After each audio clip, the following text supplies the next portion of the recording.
Hello? সালামুন আলাইকুম। সালামুন আলাইকুম। শোনা যাচ্ছে আমাকে? জি, শোনা যাচ্ছে। জি, বলুন আপু। ঠিক আছে। আ হয়তো এরকম হবে যে আমি গতকাল অ্যাকচুয়ালি কোরআনের যে আয়াতগুলো বলেছিলাম, সেগুলোই আবার বলব কারণ আমাদের যেহেতু আলোচনা ব্যাহত হয়েছিল গতকাল। তো আমি শুরু করব হচ্ছে সেই বিখ্যাত বিখ্যাতই বলব এবং ভেরি মাচ রিপিটেড সেই আয়াতটি যেটা কোরআনের অসংখ্য জায়গায় বারবার রিপিটেড হয়েছে বিভিন্ন আয়াতে বিভিন্ন সূরায়। তো তার মধ্যে একটি উদ্ধৃতি আমি দেব সেটা হলো আমাকে কি স্পষ্ট শোনা যাচ্ছে ব্রাদার? জি আপু, শুনতে পাচ্ছি, বলেন।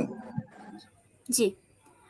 সূরা বাকারার ৮২ নম্বর আয়াত, যেখানে আল্লাহ বলেছেন ওয়াল্লাযীনা আমানু ওয়া আমিলুস সলিহাতি উলাইকা আসহাবুল জান্নাহ হুম ফিহা খালিদুন। আর যারা ঈমান আনে ও নেক আমল করে, যদিও নেক আমল কথাটা লেখা থাকে, তবে সালেহা শব্দের অর্থ নেক একদিক থেকে ঠিক আছে, কিন্তু মূলত এটা হচ্ছে সংশোধন বা কোনো কিছুর উন্নয়ন বা ইমপ্রুভ করা, সংস্কার করা, যেটা অলরেডি আছে সেটাকে বেটার করা, ভালো করা। তো যারা ঈমান আনে এবং তাদের কাজের উন্নতি করে, তাদের আচার আচরণ কর্মের সংস্কার করে, সংশোধন করে, তারাই জান্নাতবাসী, সেখানে তারা চিরস্থায়ী হবে। এটা হচ্ছে বলা যায় কোরআনের একটি বেসিক আয়াত। এটা বহুবার বহুভাবে কোরআনের বিভিন্ন স্থানে এসেছে। এবং এবং কোরআনের জান্নাত পেতে হলে কি করতে হবে সেটার যদি আমরা এক কথায় একটি উত্তর চাই, হ্যাঁ, জান্নাতের ব্যাপারে আরো ইনস্ট্রাকশন আছে কোরআনে, সেটা সত্যি। কিন্তু কেউ যদি চায় যে আমাকে এক কথায় কোরআন থেকে বলেন, তাহলে এই আয়াতটি হবে তাদের জন্য সে এক কথায় সবকিছুর সারাংশ, সারমর্ম। যাই হোক, আমি এখন কোরআনের জান্নাত এবং হাদিসের মানে লাহোয়াল হাদিসের জান্নাত এগুলো সম্পর্কে আমি কিছু কন্ট্রাডিকশন দেখাবো। যেহেতু প্রধান বিষয়টা কি, প্রধান বিষয়টা হচ্ছে আমলের সালেহা করা বা সৎ কাজ করা এবং বিশ্বাস। বিশ্বাস কি, সেই বিশ্বাসও আল্লাহ কোরআনে বলে দিয়েছেন। আল্লাহর প্রতি বিশ্বাস, রাসূলদের প্রতি বিশ্বাস, কিতাবের প্রতি বিশ্বাস, আমরা সেই লিস্টটি জানি। তো ওই ব্যাপারগুলো বিশ্বাস। তারপরে যা কিছু উত্তম, যা কিছু সৎ, সেই বিষয়টা করতে হবে। এইটা যেহেতু প্রধান, তাহলে এখন আমি কন্ট্রাডিকশন এবং এখানে যে সকল স্পাইস বা মাসালা চলে আসে সেগুলো নিয়ে আলোচনা করা যেতে পারে। আমি কোরআনের 46 নাম্বার সূরার 9 নাম্বার আয়াত, এই আয়াতটি সম্পর্কে কিছুটা করবো, উদ্ধৃতি দেব। এখানে আল্লাহ তার রাসূলকে বলেছেন, বলো আমি রাসূলদের মধ্যে নতুন নই, আর আমি এটাও জানি না যে আমার সঙ্গে কি ব্যবহার করা হবে, আর তোমাদের সঙ্গেই বা কি করা হবে। আমি কেবল সেটাই মেনে চলি যা আমার প্রতি ওহী করা হয়। আমি তো স্পষ্ট সতর্ককারী মাত্র। এটি আবারও পড়ছি কারণ হচ্ছে হয়তো এখানে কিছু বিষয় বোঝার আছে। আমি রাসূলদের মধ্যে নতুন নই, আমি এটাও জানি না আমার সঙ্গে কি ব্যবহার করা হবে, আর তোমাদের সঙ্গে বা কি করা হবে। আমি কেবল তাই মেনে চলি যা আমার প্রতি ওহী করা হয়। আমি স্পষ্ট সতর্ককারী মাত্র। এটি হচ্ছে কুরআন থেকে আমরা একটি পেলাম। কিন্তু খুবই ইন্টারেস্টিং একটা ব্যাপার সেটা হচ্ছে এই আয়াতের পুরোপুরি বিরুদ্ধে যায় বা সেমি কন্ট্রাডিক্টরি, হাফ কন্ট্রাডিক্টরি, ফুল কন্ট্রাডিক্টরি অনেক হাদিস পাওয়া যাবে। তার মধ্যে একটি হচ্ছে আহ এটা সহি বুখারি নাকি মুসলিম, আমি এটা ভুলে গিয়েছি, তবে হাদিস নাম্বার 4649। দুঃখিত, আসলে সহি বুখারি নাকি মুসলিম আই ডোন্ট রিমেম্বার, শুধু নাম্বারটা মনে আছে। তো এখানে যেটা বলা হয়েছে, আব্দুর রহমান ইবনুল আখনাস রাদিয়াল্লাহু আনহু সূত্রে বর্ণিত, তিনি মসজিদে থাকা অবস্থায় এক ব্যক্তি আলীর সমালোচনা করলে সাইদ ইবনু যায়েদ দাঁড়িয়ে বলেন, আমি সাক্ষ্য দিচ্ছি যে ভেরি ফানি, সাক্ষ্য দিচ্ছি যে রাসূলুল্লাহ সাল্লাল্লাহু আলাইহি ওয়াসাল্লাম বলেছেন 10 ব্যক্তি জান্নাতি। পয়েন্ট টু বি নোটেড, 10 ব্যক্তি জান্নাতি। রাসূলুল্লাহ বলেছেন আমি জানি না আমার সাথে কি করা হবে, তোমাদের সঙ্গে বা কি করা হবে। কোরআনে আমরা এটা পেলাম, কিন্তু এই হাদিসে আমরা পাচ্ছি রাসূলুল্লাহ বলেছেন 10 ব্যক্তি জান্নাতি। তো তারা হচ্ছে নবী সাল্লাল্লাহু আলাইহি সাল্লাম জান্নাতি, আবু বকর জান্নাতি, উমার জান্নাতি, ওসমান জান্নাতি, আলী জান্নাতি, তাহা জান্নাতি, জুবাইর ইবনে আওয়াম জান্নাতি, সাদ ইবনে মালিক জান্নাতি, আব্দুর রহমান ইবনে আউফ জান্নাতি। আমি ইবনু জাইদ ইচ্ছা করলে 10ম ব্যক্তির নামও বলতে পারি। বর্ণনাকারী বলতে তখন তারা বললেন, তিনি কে? তখন তিনি চুপ থাকলেন। বর্ণনাকারী আবার বললেন, তিনি কে? তিনি বললেন, সাইদ ইবনু জাইদ, অর্থাৎ তার নিজের কথাই বলেছেন। তো যেখানে রাসূলুল্লাহ জানেন না তার সাথে কি করা হবে, তার সাথে কি করা হবে কথাটার ঠিক আছে, এটার একটা অর্থ হতে পারে যে তার ভবিষ্যৎ জীবনে, দুনিয়ার জীবনে কি করা হবে, সেটি একটা অর্থ হতে পারে। কিন্তু একই সাথে তার সাথে আখিরাতে কি করা হবে, এটাই এখানে প্রধান বিষয় ডেফিনেটলি। যে আমি জানি না কি করা হবে তার সাথে, তোমাদের সাথে, আমার নিজের সাথে কি করা হবে। আবার সেক্ষেত্রে তিনি 10 জনের জান্নাতের সার্টিফিকেট দিয়ে দিলেন নিজের সহ। Very interesting. বুখারী 304, সহি বুখারী 304, এবার রেফারেন্সটা পুরোপুরি মনে আছে, সেই বিখ্যাত হাদিসটি রাসূলুল্লাহ বলছেন, আমি জাহান্নামে তাকালাম এবং দেখলাম এর অধিকাংশ অধিবাসী নারী। যেখানে তিনি জানেনই না, সেখানে তিনি কিভাবে জানলেন যে তার অধিকাংশ নারী নাকি পুরুষ?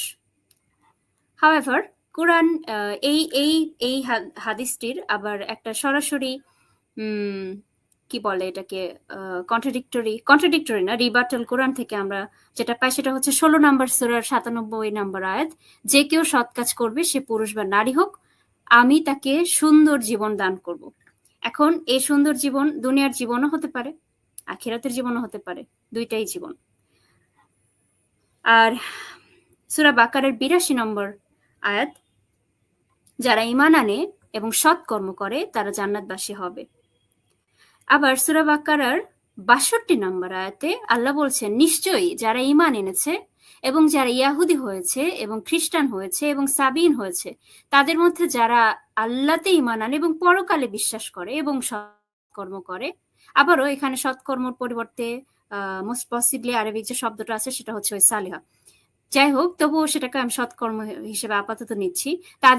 তাদের জন্য তাদের প্রতিপালকের নিকট মহা পুরস্কার রয়েছে বা পুরস্কার রয়েছে, তাদের কোনো ভয় নেই এবং তারা দুঃখিতও হবে না।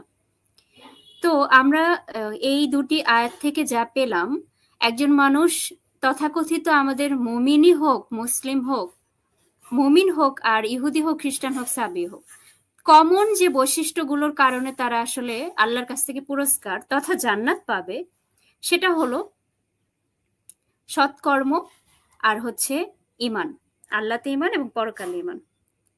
কিন্তু সহিহ মুসলিমের 153 নম্বর হাদিস বলছে, এখানে রাসূল নিজেই নাকি বলছেন, যার হাতে মুহাম্মাদের প্রাণ রয়েছে তার কসম, এই উম্মতের মধ্যে কেউ হোক সে ইহুদি বা খ্রিস্টান, যদি আমার সম্পর্কে শোনার পরও আমার আনিত বার্তা ঈমান না আনে এবং সেই অবস্থায় মারা যায়, তবে সে অবশ্যই জাহান্নামের অধিবাসী হবে।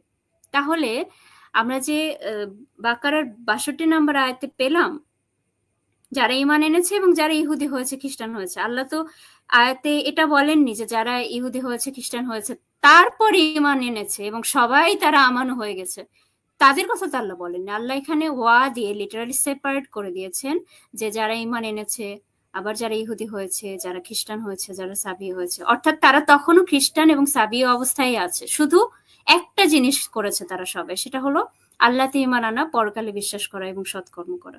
সেই ব্যাপারটা চেঞ্জ হয়নি। ওই ব্যাপারটার জন্য তাদের কোনো ভয় নেই, দুঃখিত হবে না, তারা আল্লাহর পুরস্কার প্রতিশ্রুতি আল্লাহ দিয়েছেন। এবং আমরা সেই বিখ্যাত হাদিসটিও জানি, এটা রেফারেন্স এই মুহূর্তে আমার মনে নেই, তবে আমি নিশ্চিত আপনারা সবাই সেটা জানেন, কেউ যদি ইসলাম ত্যাগ করে তাহলে তাকে হত্যা করো। তো কারণ হচ্ছে সে তো আর কি মুরতাদ। হাওয়েভার যেটাই হোক, এখানে আমি জাহান্নামের প্রসঙ্গটা আনছি কারণ জান্নাত নিয়ে যখন আমরা আলোচনা করি তখন জাহান্নামের প্রসঙ্গটা অটোমেটিক চলে আসে। জান্নাতে যে যাবে না সে জাহান্নামে যাবে, আনলেস ওই যে আমাদের আরাফের যে দেয়াল আছে সেই বিষয়টা আসলে। তবে আরাফের দেয়াল সম্পর্কে আমি যেটা কোরআনে পেয়েছি তা হলো, আরাফের দেয়াল থেকে ইভেনচুয়ালি যারা আরাফের দেয়ালের উপরে থাকবে এবং তারা জান্নাত এবং জাহান্নাম দুইটাই লক্ষ্য করবে, তারা ইভেনচুয়ালি জান্নাতে যাবে।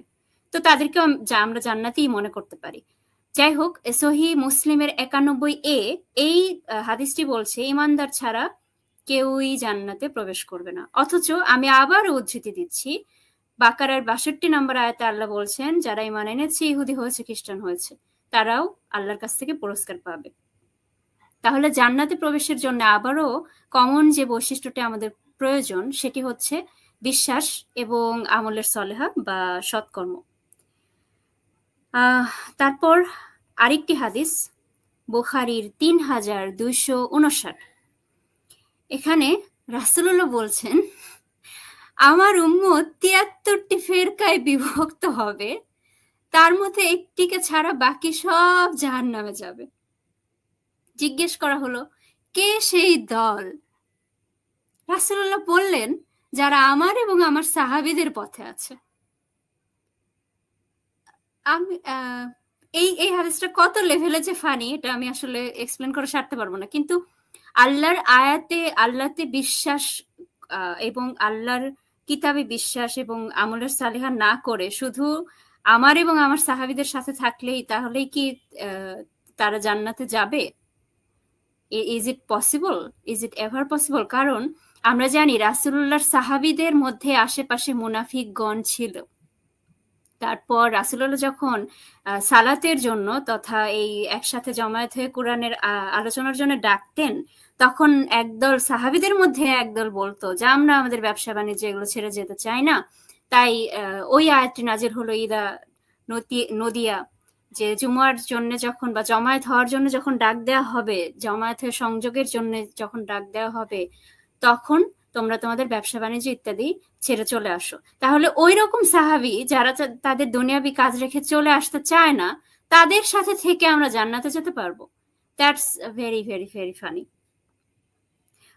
সূরা 4 নম্বর সূরার 80 নম্বর আয়াত, এখানে রাসূলুল্লাহ বলছেন, আল্লাহ বলছেন যে রাসূলের অনুগত্য করলো সে তো আল্লাহরই অনুগত্য করলো। কেউ মুখ ফিরিয়ে নিলে আমি তোমাকে তাদের প্রতি পাহারাদার করে পাঠাইনি। কিন্তু আবারও কোন একজন মানুষ যদি ইসলাম থেকে খারিজ হয়ে যায় তাহলেই নাকি তাকে হত্যা করতে হবে। তো এই হচ্ছে বিষয়। আর আরেকটি আয়াত আমি এখানে আনবো, সেটা হচ্ছে মায়েদার 72 নম্বর আয়াত। এখানে আল্লাহ বলছেন যে আল্লাহর সাথে শরীক করে তার জন্য জান্নাত হারাম। আল্লাহর সাথে শরীক করলে তার জন্য জান্নাত হারাম। অথচ সহিহ মুসলিম 2767 বলছে, আমার উম্মতের একটি দল জান্নাতে প্রবেশ করবে আর তাদের বদলে ইহুদি ও খ্রিস্টানদের জাহান্নামে স্থাপন করা হবে। নাও লিটারালি রাসূলের উম্মতের একটা দল জান্নাতে প্রবেশ করবে আর তাদের বদলে ইহুদি খ্রিস্টানদের, মানে একজনের পাপে আরেকজন হচ্ছে জাহান্নামে যাবে।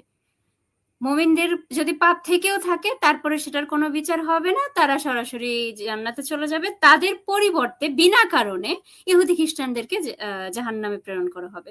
অথচ আল্লাহ বলছেন সূরা 6 নম্বর সূরার 164 আল্লাহ বলছেন, আমি কি আল্লাহ ছেড়ে অন্য প্রতিপালক তালাশ করব? তিনি সবকিছুর প্রতিপালক। প্রত্যেক ব্যক্তি যা অর্জন করে তার জন্য সে নিজেই দায়ী হবে। সেটাই একজন হিন্দু হোক, মুসলিম হোক, খ্রিস্টান হোক, ইট ডাজন্ট ম্যাটার। সে নিজে যা অর্জন করে তার জন্য নিজেই দায়ী হবে। কোনো ভার বহনকারী অন্যের গুনাহের ভার বহন করবে না। অবশেষে তোমাদের প্রত্যাবর্তন স্থল তোমাদের প্রতিপালকের নিকটেই, তখন তিনি তোমাদেরকে জানিয়ে দেবেন যে সকল বিষয়ে তোমরা মতভেদে লিপ্ত ছিলে। আরেকটি আয়াত আমরা এই একই বিষয়ে আনতে পারি, সেটা হলো 39:7।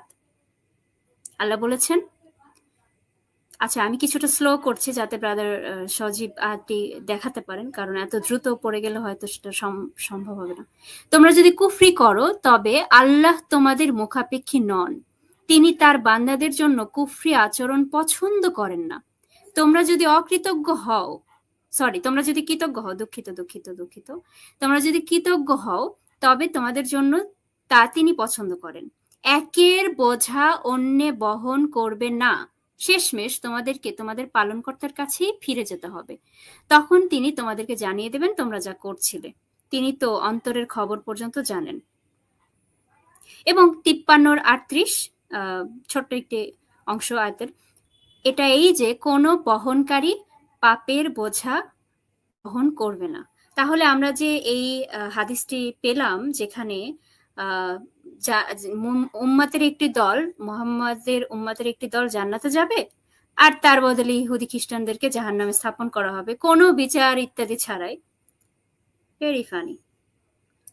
রাসূল সাল্লাল্লাহু আলাইহি সাল্লাম নাকি বলেছেন সহিহ বুখারীর ৭৪৫০ নম্বর হাদিসে, আল্লাহ বলবেন যে কেউ লা ইলাহা ইল্লাল্লাহ বলেছে তাকে জাহান্নাম থেকে বের করে আনো। এগেন আমি জানি না, আমি it makes me very funny. অথচ আল্লাহ বলছেন 4 নম্বর সূরার ১৪৫ নম্বর আয়াতে, মুনাফিকরা থাকবে জাহান্নামের সর্বনিম্ন স্তরে, তুমি তাদের জন্য কখনো কোনো সাহায্যকারী পাবে না। এখন কথা হচ্ছে যে কোন একজন মানুষ যদি মুনাফিক হয় আর সে বলে লা ইলাহা ইল্লাল্লাহ, এই হাদিস অনুযায়ী সে জান্নাতে যাবে, কারণ তাকে জাহান্নাম থেকে বের করে আনতে নাকি আল্লাহ আদেশ করবেন, তার হয়তো তার ফেরেশতাদেরকে, আল্লাহই ভালো জানেন। আর আল্লাহ বলছেন যে মুনাফিকরা থাকবে জাহান্নামের সর্বনিম্ন স্তরে। এবার এই সেগমেন্টটি হয়তো কিছুটা ইন্টারেস্টিং হবে, আমি এখন যে অংশটি পড়বো। 4 নম্বর সূরার 93 নম্বর আয়াতে আল্লাহ বলেছেন, যে ব্যক্তি কোনো মুমিনকে বা বিশ্বাসীকে ইচ্ছাপূর্বক হত্যা করে তার শাস্তি জাহান্নাম, যাতে স্থায়ীভাবে সে থাকবে, তার উপর আল্লাহর ক্রোধ এবং অভিশাপ। আল্লাহ তার জন্য মহাশাস্তি নির্দিষ্ট করে রেখেছেন। অথচ সহিহ বুখারীর 3700 হাদিসে বলা হচ্ছে, খালিদ ইবনে আল ওয়ালিদ, সে আল্লাহর তরবারি, জান্নাতে প্রবেশ করেছেন। রাসূল বলেছেন খালিদ ইবনে আল ওয়ালিদ জান্নাতে প্রবেশ করেছেন। কিন্তু সহিহ বুখারীর 4339 হাদিসে আবার বলা হচ্ছে, বনু জুধাইমার যে হত্যাকাণ্ড হয়েছিল সেখানে খালিদ ভুল করে কিছু মুমিনকে হত্যা করেছিলেন। তাহলে কিন্তু সেটা ইচ্ছাপূর্বক। তখন আবার রাসূল বলেছিলেন, হে আল্লাহ, আমি খালিদের এই কাজ থেকে নিজেকে মুক্ত ঘোষণা করছি। তো যে আয়াতটি বলেছি 4 নম্বর সূরার 93 নম্বর আয়াত, যেখানে আল্লাহ বলছেন যে ব্যক্তি কোনো মুমিনকে ইচ্ছা করে হত্যা করে, মানে এটা কোনো অ্যাক্সিডেন্ট না, ইচ্ছা করে হত্যা করে, তার শাস্তি জাহান্নাম। এই হাদিসটি ইন্টারেস্টিংলি একেবারেই তার সেই কথার, কোরআনের সেই কথার বিরুদ্ধে যায়।